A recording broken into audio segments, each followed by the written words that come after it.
پاکستان کا جو قیام تھا اس کی بنیاد لا الہ الا اللہ تھی۔ دکھ کی بات یہ ہے کہ پاکستان کے قیام کے بعد سے لے کے اب تک جاگیردار اور سرمایہ دار جو ہیں ہمارے پہ مسلط ہو چکے ہیں۔ اس تسلط کو توڑنے کے لیے دینی جماعتوں کو اپنا کردار ادا کرنا چاہیے۔ دور حاضر کی اگر ہم مسلم لیگ کی بات کریں تو اس مسلم لیگ کے اندر کوئی مذہبی پہلو نظر نہیں آتا۔ سودی بینکاری شامل ہے، ہمارے ملک میں شراب کی خرید و فروخت شامل ہے، ہمارے ملک میں بدار گناہ شامل ہے۔ وہ بھی آئی ایم ایف کے پاس جاتے ہیں، یہ بھی آئی ایم ایف کے پاس، وہ بھی ورلڈ بینک، یہ بھی ورلڈ بینک، یہ بھی سودی نظام پہ بلیو کرتے ہیں، وہ بھی سودی نظام پہ بلیو کرتے ہیں۔ پی ٹی آئی کے دور کے اندر آسیہ ملونہ کیس کے اندر جو ہے نا خان صاحب کا کردار کسی بھی اعتبار سے مستحسن نہیں رہا، اور آسیہ کو باقاعدہ طور پر فورن پریشر کے ذریعے جو ہے نا ملک سے جو ہے اسپیس دی گئی نکلنے کے لیے۔ میاں صاحب کے دور کے اندر بھی اوتھ اور افرمیشن کی بحث جو ہے نا اس کو شروع کروا کر باقاعدہ طور پہ ختم نبوت کے منکروں کے لیے ایک راستہ جو اسے کھولا گیا۔ ہم نے تو کوئی ایسی آزادی نہیں دیکھی جو خان صاحب جس کا دعویٰ کرتے ہیں۔ سودی لین دین کے خاتمے کے لیے، اسی طرح زناکاری کے اڈے کے خاتمے کے لیے، شراب نوشی کے خاتمے کے لیے علماء کے درمیان جو ہے نا اختلافات موجود نہیں ہیں۔ السلام علیکم، ڈیلی پوائنٹ کے ساتھ میں ہوں آپ کا میزبان جنید عادل۔ پاکستان کی سیاست میں بھی حال میں کچھ بڑی اہم ڈیولپمنٹس ہوئی ہیں۔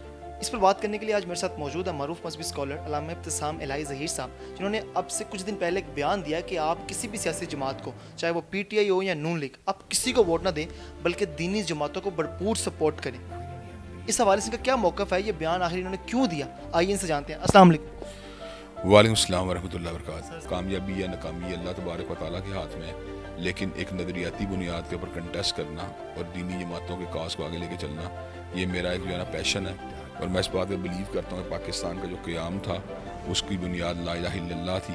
دکھ کی بات یہ ہے کہ پاکستان کے قیام کے بعد سے لے کے اب تک جاگیردار اور سرمایہ دار جو ہیں ہمارے پہ مسلط ہو چکے ہیں۔ اس تسلط کو توڑنے کے لیے دینی جماعتوں کو اپنا کردار ادا کرنا چاہیے، دینی جماعتوں کو ایک پیش پہ آنا چاہیے۔ بنیادی طور پر ہماری بہت بڑی بد نصیبی ہے کہ جمہوریت کا جو پہیہ ہے، یعنی جو الیکشن کا پہیہ ہے، وہ کارپوریٹ کلچر کی جو ہے نا اس کے اندر بڑی انوالومنٹ ہے، اس میں مونیٹری انویسٹمنٹ بہت زیادہ ہوتی ہے، جس کی وجہ سے ہمارے بہت سے مذہبی لوگ جو ہیں اچھے جذبات رکھنے کے باوجود جو ہیں اسے کوپ نہیں کر پاتے۔ تو میں یہ بات سمجھتا ہوں دینی جماعتوں کو ایک پیج کے اوپر آ کر اس پرابلم کو حل کرنا چاہیے، کیونکہ ان کا میس لیول کے اوپر رابطہ کسی بھی طور پہ سیاسی جماعتوں سے کم نہیں ہے، بلکہ میسج ان کو فالو کرتے ہیں، لیکن وہ جو مونیٹری ریکوائرمنٹ پوری نہیں کر پاتے، اس کی وجہ سے وہ جو ہے نا منظر عام کے اوپر آ کے صحیح طور پہ کمپین جو ہے نا اس کے اخراجات کو مینیج کرنے میں کامیاب نہیں ہو پاتے۔ اس لیے جو ہے نا وہ سیاسی جماعتوں کو جو ہے نا ایک روم ملا رہتا ہے۔ میں یہ بات سمجھتا ہوں کہ مسلم لیگ جو پاکستان کی ایک بنانے والی جماعت تھی، وہ سیکولر جماعت نہیں تھی، بلکہ اس نے باقاعدہ طور پہ لا الہ الا اللہ کی عملداری کے لیے کام کیا، اور اس نے باقاعدہ طور پر علماء کی ایک بڑی جمعیت کو اپنے ساتھ جو آن بورڈ لیا۔ دور حاضر کی اگر ہم مسلم لیگ کی بات کریں تو اس مسلم لیگ کے اندر کوئی مذہبی پہلو نظر نہیں آتا، بلکہ سود کے حمایت میں سٹے لینے کی ذمہ داری ان کے اوپر عائد ہوتی ہے۔ اور دوسری بات ہے، معاشرے بہت سی جو ہمارے معاشرے میں جو ایولز پائے جاتے ہیں، جن میں ہمارا سودی بینکاری شامل ہے، ہمارے ملک میں شراب کی خرید و فروخت شامل ہے، ہمارے ملک میں بدار گناہ شامل ہے۔ اس حوالے سے مسلم لیگ نون ہو یا تحریک انصاف ہو، ان کا کوئی پوائنٹ آف ویو ایسا نہیں کہ ان چیزوں کو ختم کرنا چاہتے ہیں، بلکہ وہ معاشرے میں جتنے بھی سوشل ایولز موجود ہیں ان کے حوالے سے ان کا نقطہ نظر جو ہے نا ایک ہی پیج کے اوپر ہے۔ اور وہ جو معاشی ترقی کے حوالے سے جو اپنا فارمولہ دیتے ہیں، اس کے اندر بھی ہم یہ بات سمجھتے ہیں یکساں فارمولہ ہے۔ حکمت عملی کا فرق ہو سکتا ہے، فارمولے کا فرق نہیں ہے۔ وہ بھی آئی ایم ایف کے پاس جاتے ہیں، یہ بھی آئی ایم ایف کے پاس، وہ بھی ورلڈ بینک، یہ بھی ورلڈ بینک، یہ بھی سودی نظام پہ بلیو کرتے ہیں، وہ بھی سودی نظام پہ بلیو کرتے ہیں۔ اور دوسری بات یہ ان کے منشور کا کبھی کوئی ایسی بات دیکھنے میں نہیں آئی کہ انہوں نے اسلامی رفائی پاکستان کے لیے کام کیا ہو۔ ہم یہ بات سمجھتے ہیں کہ پی ٹی آئی کے دور کے اندر آسیہ ملونہ کیس کے اندر جو ہے نا خان صاحب کا کردار کسی بھی اعتبار سے مستحسن نہیں رہا، اور آسیہ کو باقاعدہ طور پر فورن پریشر کے ذریعے جو ہے نا ملک سے جو ہے اسپیس دی گئی نکلنے کے لیے۔ اسی طرح ہم یہ بات سمجھتے ہیں میاں صاحب کے دور کے اندر بھی اوتھ اور افرمیشن کی بحث جو ہے نا اس کو شروع کروا کر باقاعدہ طور پہ ختم نبوت کے منکروں کے لیے ایک راستہ جو اسے کھولا گیا کہ وہ اوتھ کی بجائے افرمیشن کے ذریعے جو ہے نا اپنے آپ کو اگر مسلمان قرار دے دیں گے تو ان کی اس بات کو تسلیم کر دیا جائے گا۔ تو میں یہ بات سمجھ ان تمام کی تمام باتوں کو نظر رکھ کے ملک کی تمام مذہبی جماعتوں کو ایک پیج کے اوپر آنا چاہیے، مسلکی اختلافات سے قطع نظر۔ جو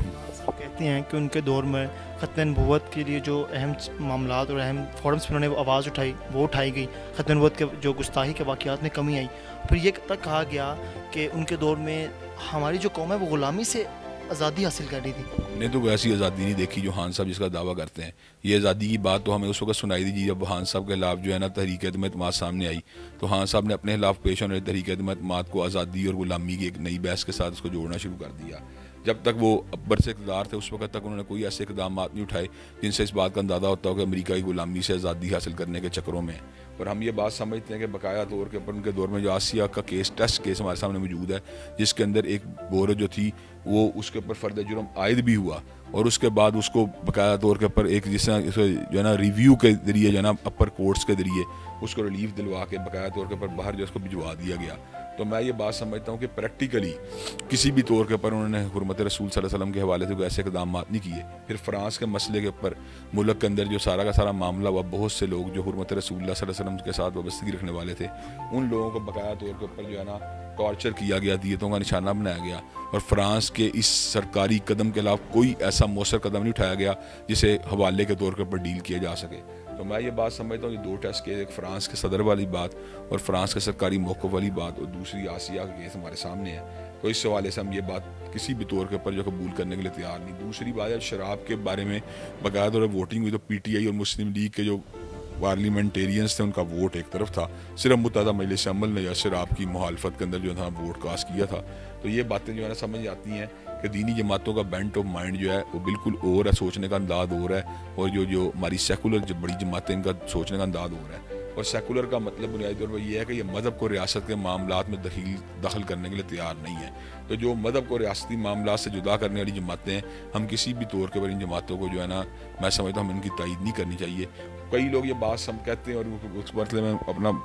پیش کرتے ہیں کہ علماء کو لوگ ووٹ نہیں دیتے اس لیے ان کو یہ کام نہیں کرنا چاہیے. مؤذن کا کام اذان دینا ہوتا ہے, اس کی یہ ذمہ داری نہیں ہے کہ نمازی مسجد میں آئیں یا نہ آئیں, اس کا کام اذان دینا ہے. تو اس لیے علماء حق کو اس بات کی جو ہے نا باقاعدہ طور پر دعوت دینی چاہیے کہ وہ دینی طبقات اور دینی جماعتوں کو سپورٹ کریں. اس کی وجہ کہ ہم نے سارے نظامات مالیاں ساری پارٹیوں کو ازما لی ہے, کوئی پارٹی بھی ایسی ثابت نہیں ہوئی جس نے صحیح طور پر اسلام اور پاکستان کی خدمت کی ہو. اب مذہبی جماعتوں کو اس بات کا موقع دینا چاہیے کہ اسلام اور پاکستان کی خدمت کے لیے فرنٹ پہ آئیں, اور ہم عوام سے اس بات کی اپیل کرتے ہیں کہ اپنے اپنے حلقہ انتخاب میں جو بھی مذہبی جماعت کا اچھا امیدوار آپ کو نظر آتا ہے آپ اس کو سپورٹ کریں. اور دینی طبقات سے ہم اس بات کی اپیل کرتے ہیں کہ آپ آپس میں نیگوشیٹ کرنے کے بعد کسی ایک کینڈیڈیٹ کے اوپر اتفاق کریں تاکہ ووٹ بینک جو ہے نا وہ کراس دی بورڈ جو ہے نا سارا کا سارا جمع ہو, اور اس کے ساتھ ہم مل کے سیکولر جماعتوں کا مقابلہ کر سکیں. میں نے جماعت اسلامی کے امیر سراج الحق صاحب نے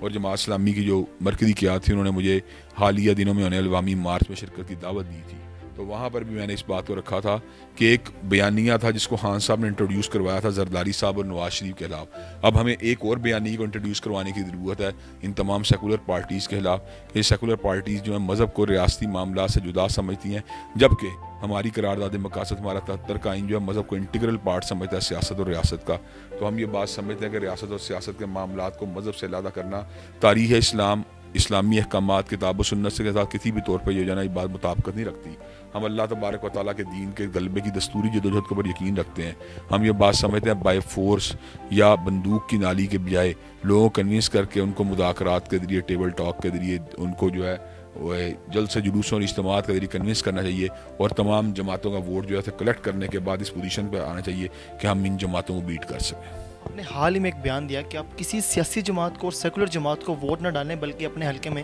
مذہبی جماعت کو سپورٹ کریں. آپ کو لگتا ہے ایسے کرنے سے جو ایک تاثر قائم ہے کہ ہم غلامی کی زندگی گزار رہے ہیں ہم اس سے آزادی حاصل کر سکتے ہیں؟ بالکل, ہم یہ بات سمجھتے ہیں کہ جب تک ہم اصل پاکستان کی اساس کی طرف نہیں آئیں گے, پاکستان کا مطلب کیا لا الہ الا اللہ کی طرف نہیں آئیں گے, ایک اسلامی فلاحی ریاست کے لیے جو حضرت قائد اعظم نے جدوجہد کی تھی اور حضرت علامہ اقبال نے جو باقاعدہ طور پر پاکستان کا نقشہ بنایا تھا, جب تک ہم اس کو امپلیمنٹ کرنے کے لیے بھرپور انداز میں آواز نہیں اٹھائیں گے پاکستان کے مسائل حل نہیں ہو سکتے. اپنی ذاتی سیاسی جماعت بنائیں گے یا تمام مذہبی جماعتوں کے اشتراک کے ساتھ مل کر ایک فورم پر الیکشن لڑیں گے؟ ہم یہ بات سمجھتے ہیں کہ سیاسی نئی جماعت بنانے کی ضرورت نہیں. ہماری جماعت جو مرکزی جمعیت الحدیث جو ہے پہلے سے موجود ہے. ہم اللہ تبارک و تعالیٰ کے فضل و کرم سے اس کا جو ہے سارا کا سارا جو ہے نا ڈائریکشن اور اس کے پوائنٹ آف ویو کو یہ درست کریں گے, اور اس کو اس حوالے سے جو ہے نا ایک بڑی جماعت اور ایک بڑے فورم کے طور پر سامنے لے کے آئیں گے کہ وہ دیگر جماعتوں کے ساتھ مل کے ملک میں غلبہ دین کے لیے کام کریں. علامہ صاحب, مختلف فقہی معاملات میں پاکستان کے علماء کرام میں بہت سے اختلاف پائے جاتے ہیں. آپ کو لگتا ہے وہ تمام اختلافات بھول کر سیاست کے اندر ایک مخصوص کینڈیڈیٹ کو سلیکٹ کرنے میں